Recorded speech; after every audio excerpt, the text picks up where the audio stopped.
시간 첫 예배를 하나님 앞에 드립니다. 하나님 우리에게 2025년을 선물로 주셔서 감사합니다. 우리 영광의 박수 한번 올려드리겠습니다. 25년에도 하나님께서 우리에게 새 일을 행하실 것을 믿습니다. 기대하면서 25년을 출발하시면 좋겠습니다. 올해 우리 교회 표어는 내 지경을 넓히라입니다. 우리의 지경을 하나님께서 넓히시기를 원하시는 것은 하나님께서 우리의 지경을 더 넓히시기를 원하셔서 우리의 지경을, 우리의 영적인 지경이든 넓히라고 말씀하시고 있습니다. 여러분 기대하시고 하나님이 행하실 일들을 기대하시고 2025년을 출발하시고 살아가시면 좋겠습니다. 우리 오늘 하나님의 말씀, 오늘 성경 구절 창세기 1장 26절부터 28절 말씀 함께 보시겠습니다. 창세기 1장 26절에서 28절 말씀입니다. 함께 읽겠습니다. 시작. 하나님이 이르시되 우리의 형상을 따라 우리의 모양대로 우리가 사람을 만들고 그들로 바다의 물고기와 하늘의 새와 가축과 온 땅과 땅에 기는 모든 것을 다스리게 하자 하시고, 하나님이 자기 형상 곧 하나님의 형상대로 사람을 창조하시되 남자와 여자를 창조하시고, 하나님이 그들에게 복을 주시며 하나님이 그들에게 이르시되 생육하고 번성하여 땅에 충만하라. 땅을 정복하라. 바다의 물고기와 하늘의 새와 땅에 움직이는 모든 생물을 다스리라 하시니라. 아멘. 오늘 하나님이 우리 인간에게 주신 복에 대해서 함께 말씀 나누려고 합니다. 여러분, 우리가 우리의 지경을, 내 지경을 넓히라라고 하지만 이것은 단순히 고군분투를 의미하는 것은 아닙니다. 내가 누구인지를 알고 하나님이 이미 우리에게 어떤 복을 명령해 놓으셨는지, 우리가 어떤 DNA를 가진 자들인지를 먼저 알고 우리의 지경을 넓혀가면 2025년이 어느 해보다도 풍성하고 행복한 한 해가 되리라고 믿습니다. 하나님이 우리 인간에게 주신 복이라는 제목을 함께 말씀 나눕니다. 어떤 나라의 어린 왕자가 부모님이 애지중지하던 멋진 그릇을 깨뜨렸습니다. 그래서 너무 두려운 나머지 이 왕궁을 나왔습니다. 근데 나왔는데 결국 길을 잃어버리고 왕궁으로 돌아가지 못했습니다. 왕궁으로 돌아가지 못한 이 어린 왕자는 자기의 신분도 까마득히 잊고 전전긍긍하며 살았습니다.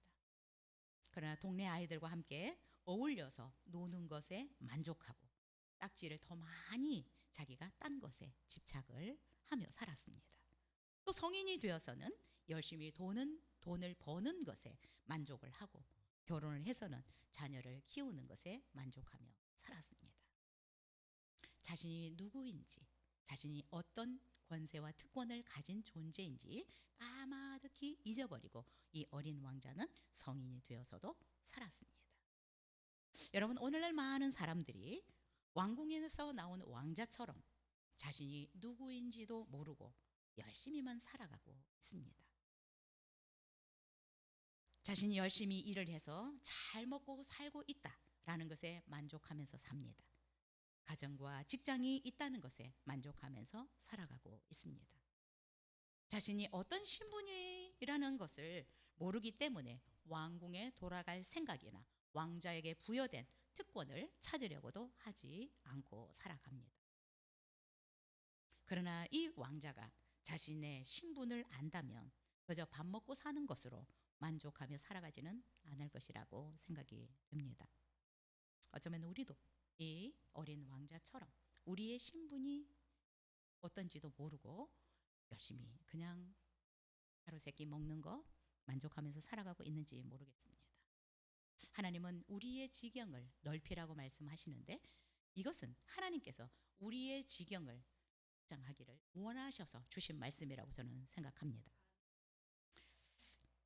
오늘 이 핵심 주제의 성구가 창세기 1장 28절입니다. 여러분, 하나님은 우리에게 이미 복을 명하셨습니다. 우리 안에는 이미 DNA가 잘 될 수밖에 없는 DNA가 우리 안에 있습니다. 하나님이 우리를 만드시고 그 DNA를 넣어 놓으셨기 때문입니다.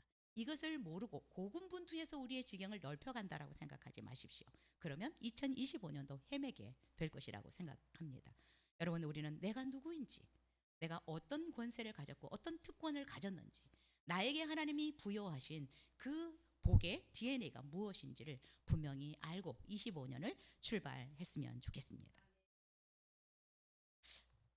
하나님께서 우리에게 주신 복이 무엇인지 우리 26절, 27절 통해서 살펴보겠습니다. 같이 읽겠습니다. 26절, 27절 시작. 하나님이 이르시되 우리의 형상을 따라 우리의 모양대로 우리가 사람을 만들고 그들로 바다의 물고기와 하늘의 새와 가축과 온 땅과 땅에 기는 모든 것을 다스리게 하자 하시고, 하나님이 자기 형상 곧 하나님의 형상대로 사람을 창조하시되 남자와 여자를 창조하시고. 하나님이 우리 인간에게 주신 최고의 복이 무엇이라고 여러분 생각하십니까? 하나님의 형상대로 창조된 특별한 존재입니다. 우리는 하나님의 형상대로 지음받은 존재입니다. 이것이 그 어떤 것보다도 우리 인간의 축복이고 특권이고 영광이라고 생각합니다. 여러분, 우리는 창세기라는 말은 베레시트라는 이 히브리어 단어를 번역했는데, 원래 베레시트라는 단어는 창세기 맨 앞에 쓰여진 단어입니다. 베레시트 바라 엘로임 하 아레츠, 이렇게 베레시트라는 단어가 성경 맨 첫 단어입니다. 이 베레시트라는 뜻은 무엇이냐? 기원, 시작, 근원, 원천, 창조라는 의미가 있습니다. 그래서 베레시트라는 이 단어를 통해서 창세기라고 번역을 하였습니다. 자, 창세기 1장은 하나님의 창조 사역을 기록하고 있습니다. 하나님께서 1장에 구체적으로 어떻게 창조하셨는지, 무엇을 창조하셨는지를 말씀하고 있습니다. 하나님은 하늘과 땅과 바다를 창조하셨습니다. 해와 달과 별들을 창조하셨고 식물과 동물들을 창조하셨습니다.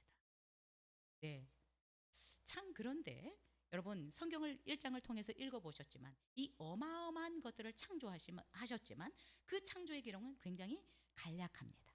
하나님께서 물을 향하여 물에 사는 생명체를 내라라고 말씀하시니 그대로 되었더라. 공중에는 새가 나르라 라고 말씀하셨더니 그대로 되었더라 라고 말씀하고 있습니다.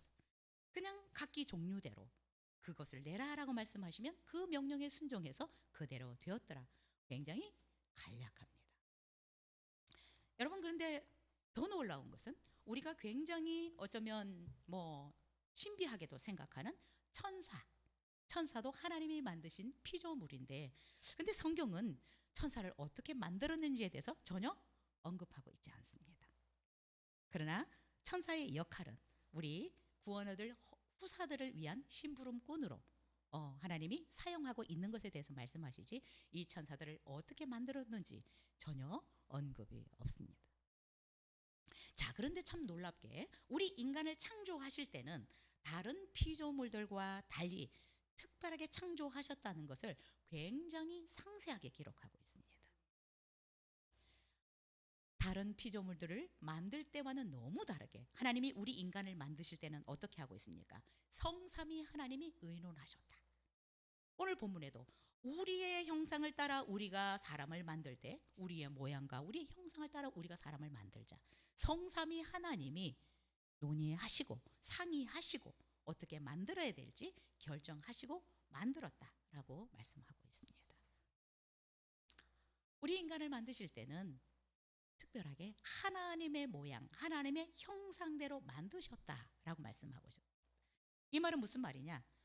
특별히 다른 피조물들은 전혀 이런 언급이 없는데 우리 인간만 하나님을 닮도록 지으셨다라고 말씀하고 있습니다. 여러분, 이것은 무엇을 의미할까요? 우리 인간은 특별한 존재로 하나님이 창조하셨다는 것을 강조하고 있습니다. 다른 피조물들과 차원이 다르다. 다른 피조물들과 다른 특별한 존재다라는 것을 성경은 이렇게 구체적으로 말씀하고 있습니다. 우리가 하나님의 형상대로 지음받았다라고 하는 이것보다 더 복은 없을 것이라고 생각이 듭니다.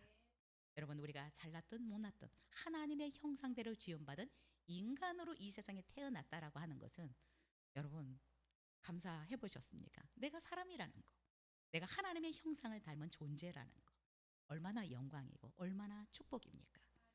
여러분, 그래서 우리 자신을 낮추어 보지 않았으면 좋겠습니다. 우리는 특별한 존재들입니다. 다른 피조물들과 차원이 다른 존재들입니다.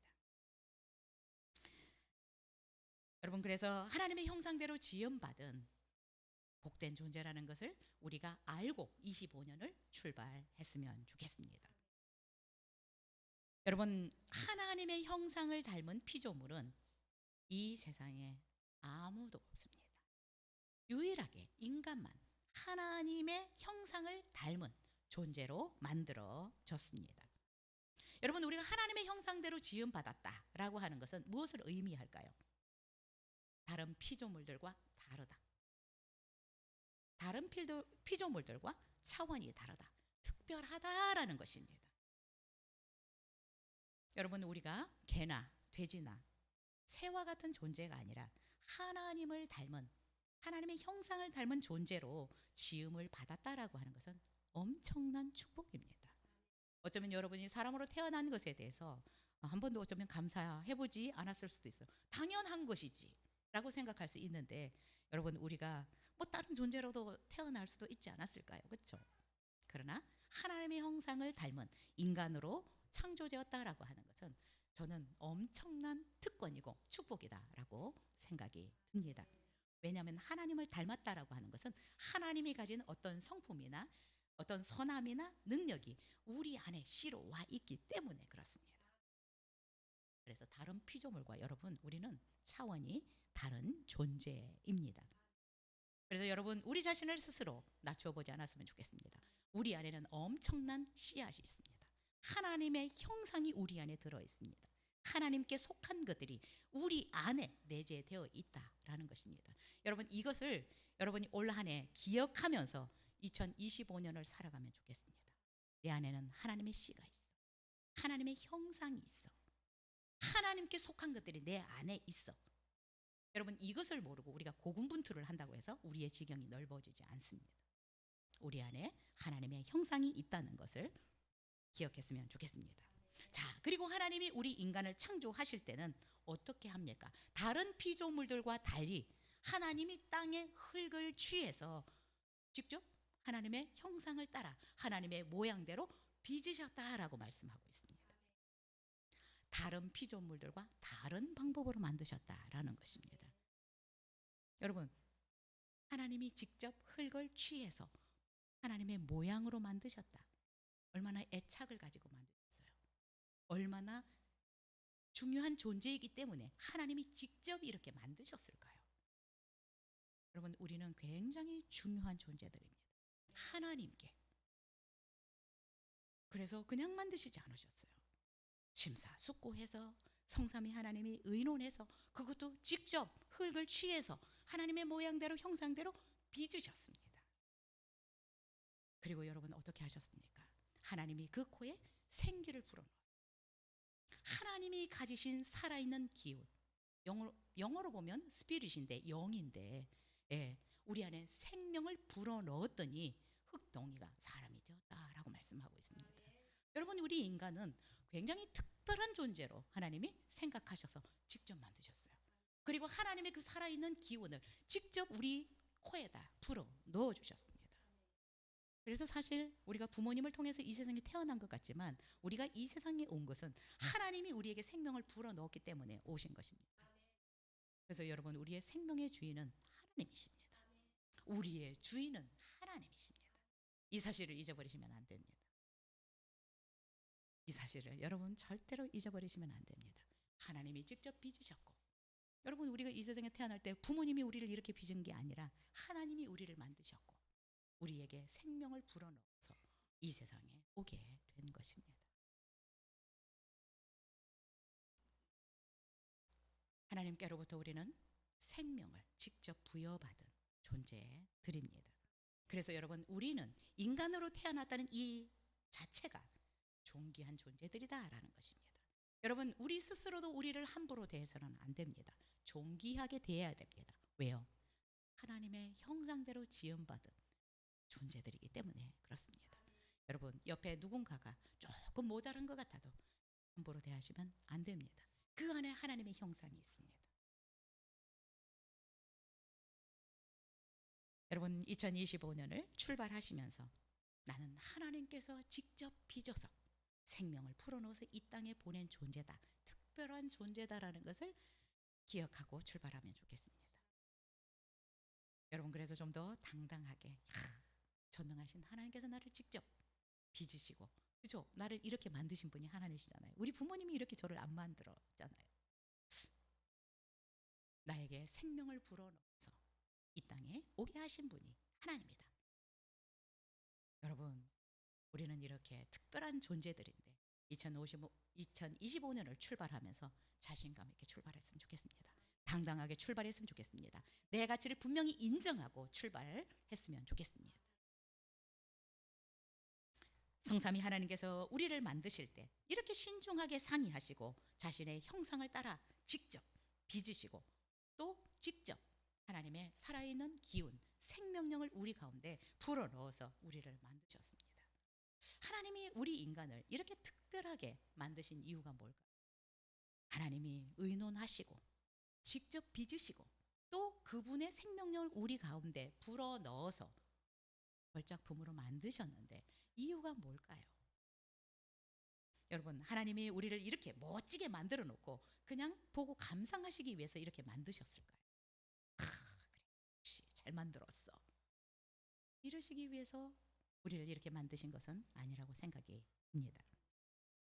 하나님께서 우리를 하나님의 형상대로 만드신 가장 중요한 목적은 하나님과 교제하시기 위해서입니다. 하나님과 교제할 수 있는 특별한 대상으로 우리를 만드셨다라는 것입니다. 여러분, 피조물이 창조주 하나님과 교제할 수 있는 것, 교통할 수 있는 것은 여러분, 피조물로서 상상할 수 없는 영광이고 최고의 특권이고 최고의 복이라고 저는 생각이 됩니다. 여러분, 대통령하고 교제해 보셨습니까?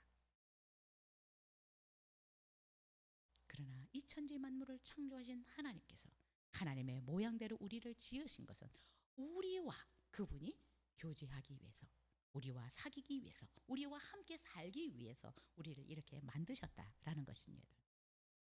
여러분, 실제적으로 성경을 통해서 보면 하나님이 다른 피조물들은 전혀 언급하지 않지만 하나님의 형상대로 지음받은 첫사람 아담과 하와에게는 찾아오셔서 아담아 라고 말씀하셨습니다. 하나님과 그들은 직접 교제하면서 살았습니다. 창조주 하나님을 만나서 하나님과 교제하는 이 아담과 하와는 얼마나 행복했을까? 얼마나 행복했을까요? 사실 그들은 아무 노동도 하지 않아도 정말 어떤 걱정도 없이 살아갔을 것이고 아무 노동도 하지 않았지만 그들의 삶은 늘 풍성했습니다. 근심과 걱정이 없었어요. 두려움이 없었습니다. 행복했습니다. 기뻤습니다. 만족함이 있었습니다.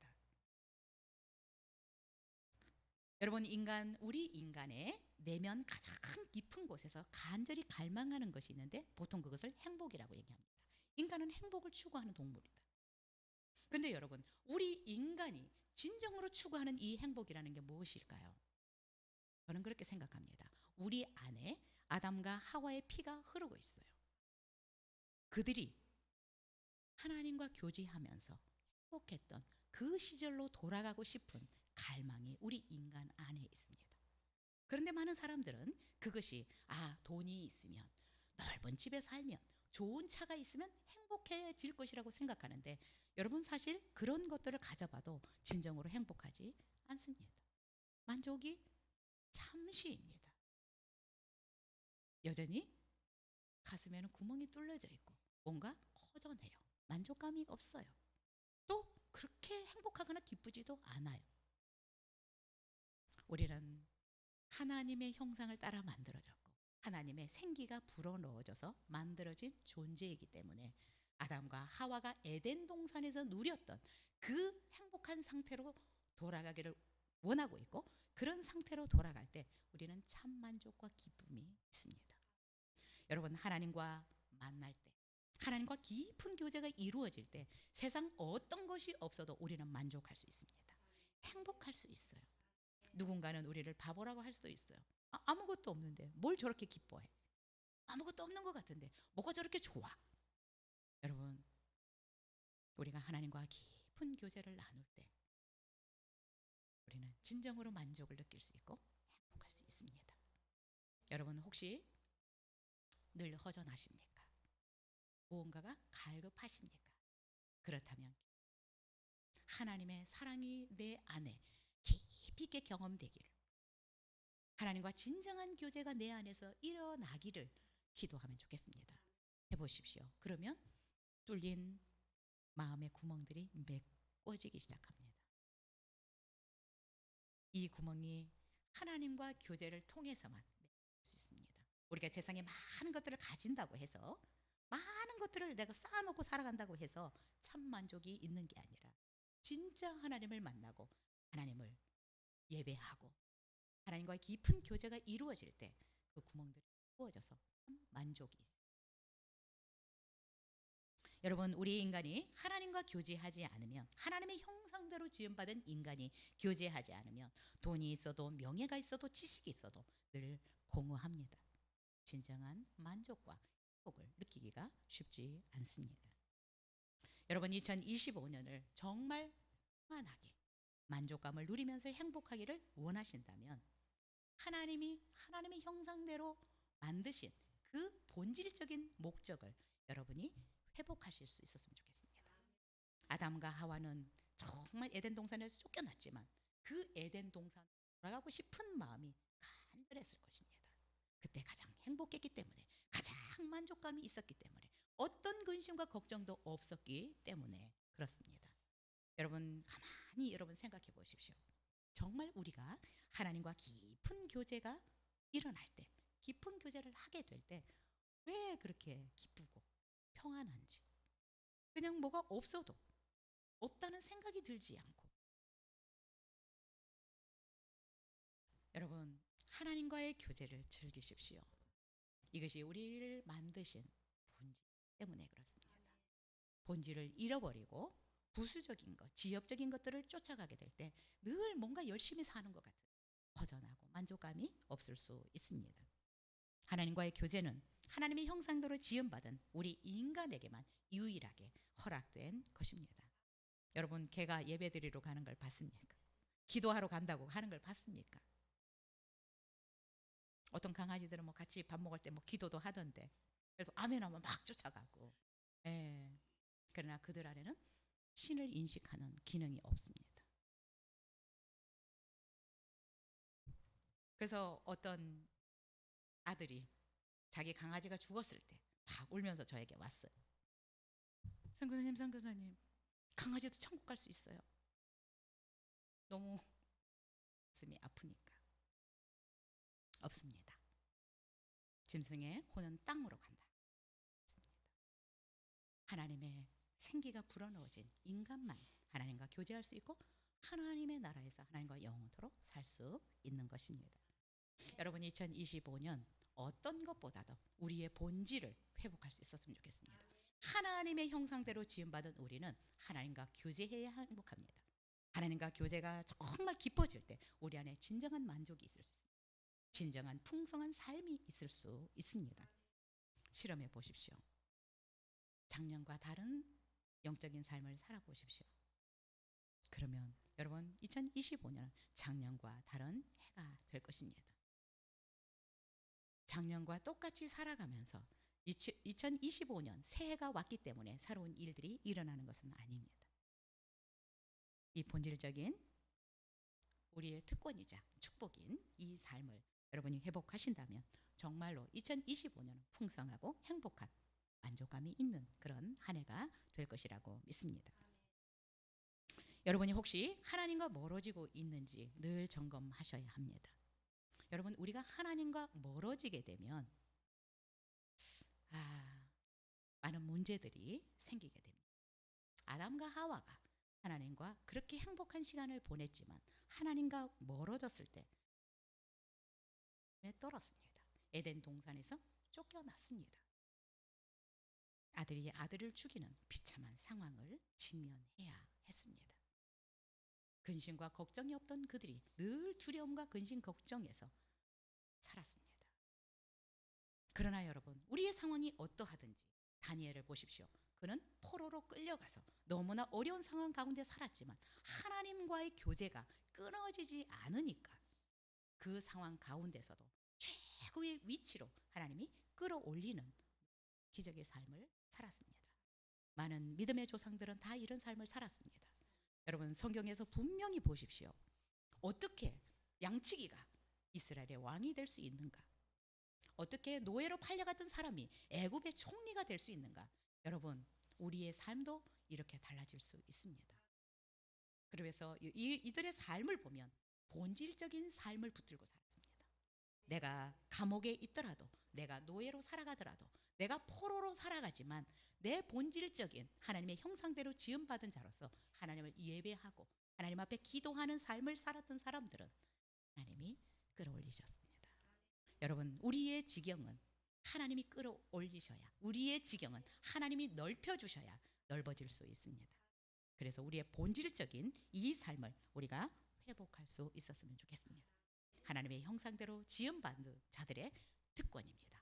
감사하면서 2025년을 하나님과 깊이 교제한다면 정말로 어느 해보다도 만족하고 행복하고 풍성한 한 해가 될 것이라고 믿습니다. 우리 28절 읽겠습니다. 시작. 하나님이 그들에게 복을 주시며 하나님이 그들에게 이르시되 생육하고 번성하여 땅에 충만하라. 땅을 정복하라. 바다의 물고기와 하늘의 새와 땅에 움직이는 모든 생물을 다스리라 하시니라. 아멘. 하나님은 창세기 1장을 통해서 보면 하나님이 생명체들을 창조하신 후에 항상 복을 주셨습니다. 생육하고 번성하고 땅에 충만하라라고 복을 주셨습니다. 자, 그런데 우리 인간에게는 하나님의 형상대로 지음받은 우리 인간에게는 다른 동식물들과 달리 생육하고 번성하고 땅에 충만하는 복뿐만 아니라 플러스 2개가 있습니다. 땅을 정복하라.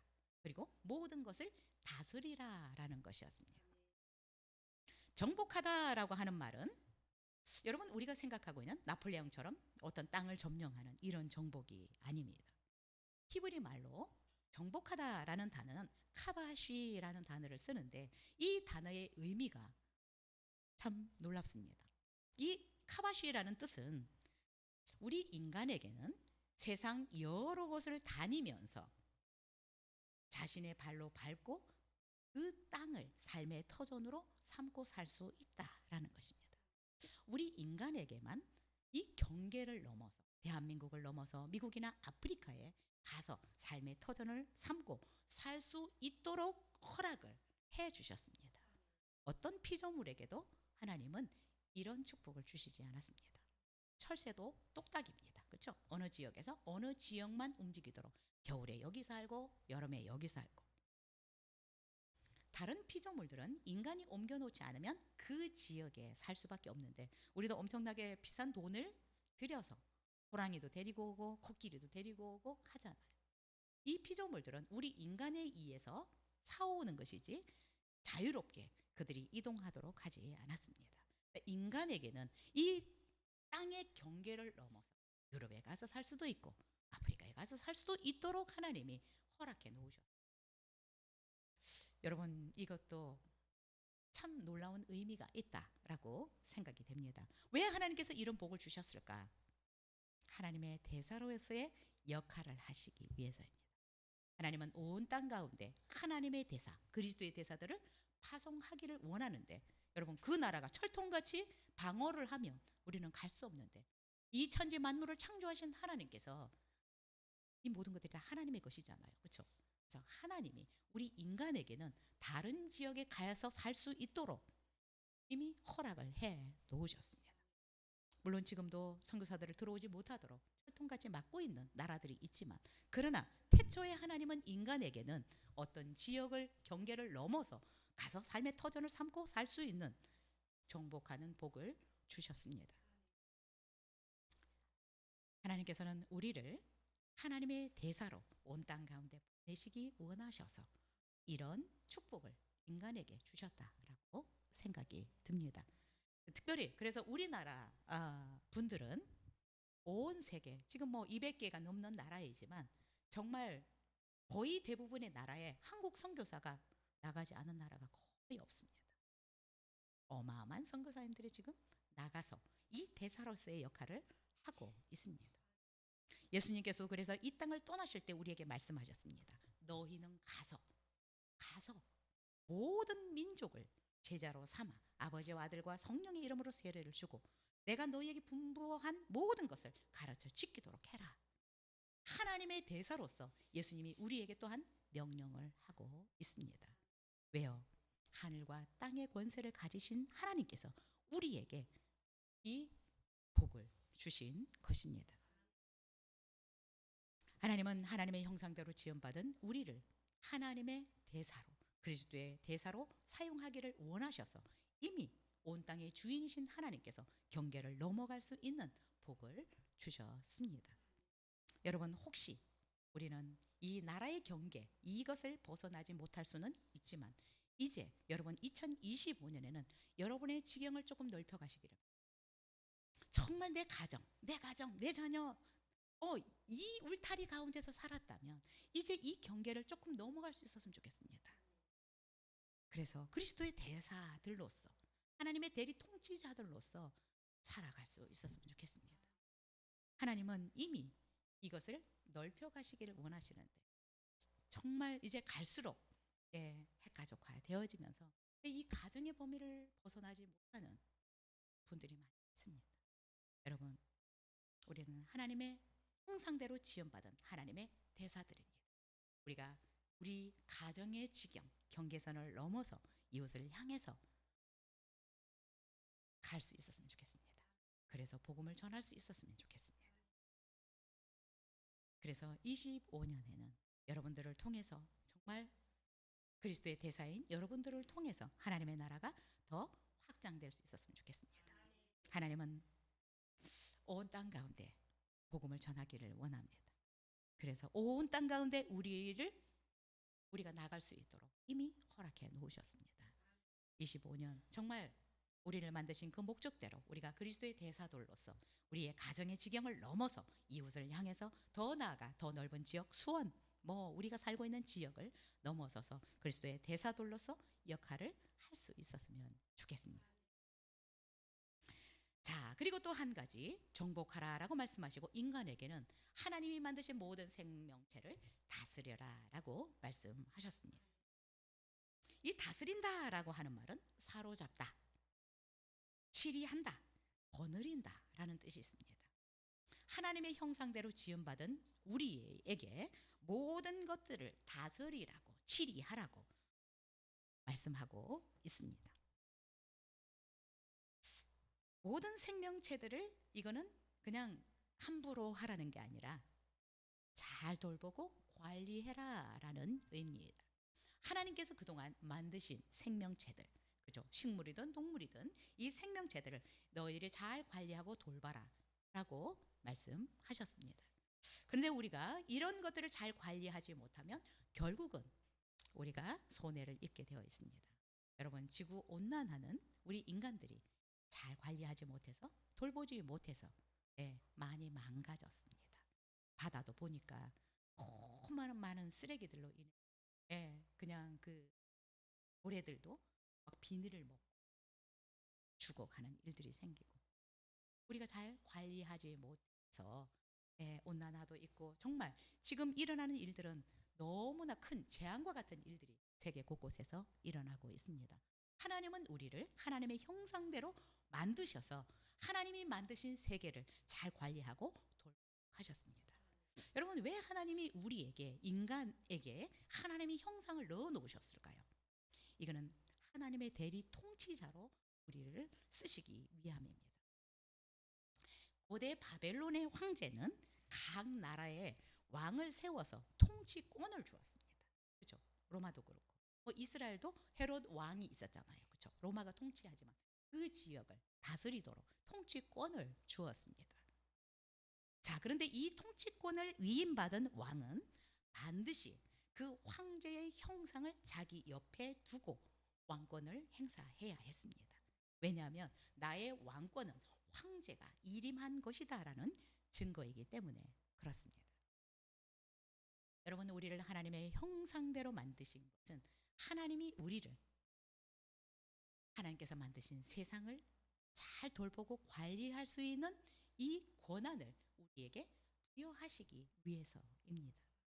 여러분, 그래서 그냥 나 하나 살아가는 것들이 아니라 우리를 통해서 하나님이 만드신 이 세상 것들을 우리로 하여금 관리하고 돌보도록 하기 위해서 우리에게 이런 왕권을, 다스릴 수 있는 권한을 우리에게 주셨습니다. 자, 그런데 우리가 조심해야 될 것은 하나님이 우리에게 모든 만물을 다스릴 수 있는 권한을 주셨는데 거기에 인간이 없다는 것을 기억해야 합니다. 하나님이 만든 생명들, 하늘의 새, 바다의 물고기, 땅의 짐승들, 이런 것들을 우리에게 다스리라라고 말씀을 하셨지 인간을 다스리라고 말씀하고 있지 않습니다. 그래서 우리가 다른 사람들을, 옛날엔 노예제도가 너무 심각했잖아요, 그렇죠? 그래서 미국도 남북 전쟁이 그래서 엄청난 피를 흘렸지만 인간을 노예화하고 지배하도록 하나님이 허용하지 않았습니다. 그래서 우리도 지금 노예제도는 없지만 누군가를 내가 지배하려고 해서는 안 됩니다. 인간은 철저히 하나님의 통치, 다스림을 받게 되어 있습니다. 그래서 혹이라도 여러분의 자녀들이라도 여러분의 아내든 남편이든 내가 그를 통제하려고 하면 안 돼요. 나에게 통치권이 사람에게 대한 부분은 없습니다. 다 하나님께 속해 있습니다. 남편이든 아내든 서로 내가 장악해야지 라고 생각하시면 안 됩니다. 하나님께 맡겨야 합니다. 하나님, 제가 통치가 잘 안 됩니다. 저는 하나님께 맡깁니다. 여러분, 우리에게 인간을 통제하거나 통치할 수 있는 권한이 주어지지 않았다라는 것을 분명히 알고 우리는 이분 동경합니다. 남자와 여자를 하게 창조하셔서 누구도 우리가 통치하려고 하면, 지배하려고 하면 안 된다라는 것을 오늘 말씀을 통해서 꼭 기억하면 좋겠습니다. 사람을 통제하는 것은 우리에게 권한을 주시지 않고 하나님만 우리에 대한 통치권이 있습니다. 그래서 여러분, 기도하고 자꾸 맡기실 수 있기를 바랍니다. 우리 아이들이 말을 안 들어. 내 손 아래 넣으려고 하면 안 되고 하나님이 그를 통치해 주시기를 기도해야 합니다. 자, 그리고 또 한 가지, 하나님의 형상대로 지음받은 우리 모두에게 다스릴 수 있는 권한을 주셨습니다. 그래서 이 통치권은 왕에게만 있는 것이 아니라 모든 만물을 통치하는, 관리하고 돌보는 것은 우리 모두에게, 하나님의 형상대로 지음받은 우리 모든 인간에게 주어진 권한입니다. 우리 모두는 그래서 나에게 통치권이 있어. 주변을 잘 관리하고 돌보는, 관리할 책임이 있다라는 것을 알아야 합니다. 그래서 우리는 자연 환경도 생각해야 합니다. 예, 그래서 함부로 우리가 대하지 않았으면 좋겠고요. 특히 또 우리가 환경도 많이 생각해야 합니다. 왜냐하면 이런 책임을 하나님께서 우리에게 주셨기 때문에 집에서 세제를 쓰더라도 플라스틱도 사실 너무 많이 안 쓰고, 우리가 그래도 우리나라는 이게 지금 재활용도 너무너무 잘하고 있습니다. 우리나라 같은 나라는 저는 없는, 종이 따로, 플라스틱 따로, 음식물 쓰레기 따로, 이런 나라를 저는 본 적이 없어요. 우리나라는 그래도 환경적으로 이런 부분을 너무 많이 잘 하고 있다라고 생각이 듭니다. 어쨌든 우리 모두에게 하나님이 만드신 이 만물을 다스릴 수 있는, 돌볼 수 있는 권한을 주셨기 때문에 여러분, 우리가 잘 관리하고 돌봐야 된다라고 생각이 듭니다. 자, 그런데 여러분, 하나님이 우리에게 주신 이 다스리는 권한이 기능을 잘 하려면 우리가 전제되어야 될 것이 있습니다. 왜냐하면 우리 주변을 내가 관리하고 돌봐야 되고 다스려야 되는데 내 말빨이 서려면 내가 하나님의 권위에 철저히 복종하고 순종하는 삶을 살아야 된다는 거죠. 나를 창조하신, 나를 만드신 하나님 앞에 내가 정말 적극적으로 순종하고 그분의 말씀에 복종하고 살아갈 때 하나님이 우리에게 하나님의 권위를 부으시는 것입니다. 그래서 내 말에 권위가 있게 하는 것입니다. 그래서 여러분, 우리가 기도할 때도 이 권위가 있어야 어둠도 떠나가고 역사도 일어나는데, 여러분, 그냥 내가 막 침 튀기면서 기도한다고 해서 이게 권위가 있는 것이 아닙니다. 하나님의 권위가 부어질 때 우리의 말의 권위가 섭니다. 여러분, 2025년 여러분의 주변이 조용하기를 원하십니까? 하나님의 권위를 철저하게 인정하십시오. 나의 왕은 나의 하나님께 나의 모든 주권을 드리고 그분 앞에 내가 피조물로서 하나님을 경배하고 또 하나님과 깊은 교제 가운데 들어간다면 여러분 주변이 여러분의 말을 잘 들을 것입니다. 우리 주변이 늘 나에게 대항하고 대적해 오는 것은 우리의 삶이 하나님 앞에서도 제대로 되지 않아서 그럴 수도 있다라고 생각이 됩니다. 2025년 평안한 한 해가 되시기를 원하신다면 하나님 말씀 잘 들으십시오. 그 말씀에 적극적으로 순종해 가십시오. 여러분, 성경의 그 믿음의 사람들을 보면 다른 거 없어요. 그렇죠? 히브리서 11장도 마찬가지고 모세도 마찬가지고 다 하나님의 명령에 순종하는 것밖에 없어. 그런데 성이 무너져요. 바다가 갈라져요. 우리는 이 사실을 잊어버리지 않았습니다. 여러분의 가정이, 여러분의 자녀들이 여러분의 말을 잘 따라오기를 원하십니까? 여러분이 절대적으로 하나님의 권위에 순종하는 삶을, 그러면 신간이 평안하고 여러분의 삶이 평탄해지고 풍성해질 것이라고 생각이 듭니다. 우리가 하나님과 이 본질적인 하나님과 교제하지 않으면, 하나님과 점점 멀어지면 대리 통치자로서의 역할이 어렵습니다. 통치자로서의 역할이 어렵습니다. 저는 가끔 생각합니다. 하나님을 믿지 않는 사람이 어떤 공동체나 어떤 나라나 어떤 분야의 통치자가 되었을 때 얼마나 힘들까? 얼마나 힘들까? 여러분, 그래서 대통령을 위해서 기도해야 되는 것 같아요. 하나님을 모르는 분이 이 나라를 여러분 다스리고 통치해 나갈 때 얼마나 힘들까? 얼마나 힘들까? 왜요? 말 안 듣거든요.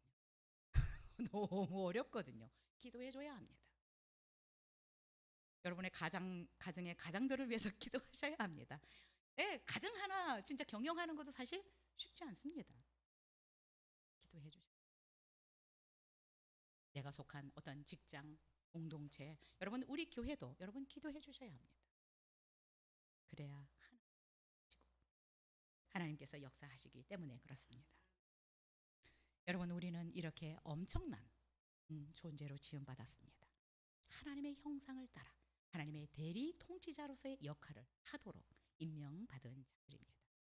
여러분, 우리 자신이 어떤 존재인지를 알았으면 좋겠습니다. 우리는 그렇고 그런 존재들이 아니라 하나님의 이 위대한 사역을 감당하도록 하기 위해서 하나님의 형상대로 지음받은 자들입니다. 그러나 가장 중요한 본질은 나의 교제에 있습니다. 왜요? 우리의 삶이 행복하고 먼저 평안함을 누리도록 하기 위해서 하나님은 우리에게 뭔가 일을 먼저 말씀하시지 않고 하나님과 교제를 먼저 말씀하십니다. 그래서 하나님의 권위를 입어서 하나님께서 우리에게 맡겨주신 일들을 감당해 나갈 때 우리는 그래도 좀 수월하게 그 일들을 감당해 나갈 수 있을 것이라고 믿습니다. 노블리스 오블리제라는 프랑스 격언이 있습니다. 사회적 지위가 있는 사람들이 사회로부터 정당한 대접을 받기 위해서는 자신이 누리는 명예만큼 사회에 대한 의무를 다해야 된다 라고 이들은 생각합니다. 여러분, 우리는 하나님의 형상대로 지음받은 고귀한 존재입니다. 노블리스한 존재들입니다. 이런 자들은 오블리제를 잘 이행해야 합니다. 이런 존귀한 존재로 하나님의 형상을 따라서 지음받은 존재들인데 이것은 분명히 우리가 또 사회에, 이 나라에, 우리 가정의 직장에 우리가 책임을 다해야 할 부분이 있습니다. 여러분 어디를 가든 내가 하나님의 형상대로 지음받은 존재고 하나님의 대리 통치자로 이곳에 와 있다라는 것을 잊지 않았으면 좋겠습니다. 이것을 잊어버리지 않을 때 가정에서도 여러분이 조금 달라질 것이라고 믿습니다. 나는 이 가정에 하나님의 대사로 파송받은 자야. 나는 이 직장에, 이 사업체에 하나님께로부터 파송받은, 임명받은 대사야라고 생각한다면 말과 행동들이 달라질 것이라고 믿습니다. 여러분 이제 여러분들은 여러분의 가정의 대사들이요, 직장의 대사들이고 여러분의 사업체에 여러분이 대사로 임명받은 자들입니다. 이 사실을 잊지 않고 그 가운데서도 하나님의 형상을 입은 자녀답게 정말 존귀한 존재들로 살아갈 수 있게 되기를 기도합니다. 여러분 2025년 여러분이 기대하는 것들은 무엇입니까? 기억하십시오. 우리가 기대한 이상으로 하나님은 우리에게 더 크고 놀라운 일들을 원하신다는 것. 그 사실을 잊어버리지 마십시오. 그래서 기대하십시오. 여러분이 어떠하든 하나님은 내가 세운 계획보다, 내가 생각한 것보다 더 놀라운 계획을 가지고 계시고 우리에게 더 풍성한 은혜를 베푸시기를 원하신다는 것을 여러분 기억하시면서 믿음으로 올 한 해도 출발하실 수 있기를 바랍니다. 그리고 여러분 내가 어떤 존재인지를 알고 정말 좀 자신을 낮춰보지 마시고 존귀한 존재로서 또 하나님의 대사로서의 이 사명을 잘 감당해 나갈 수 있기를 위해서 늘 기도하면 좋겠습니다. 기도하겠습니다. 이 시간 우리가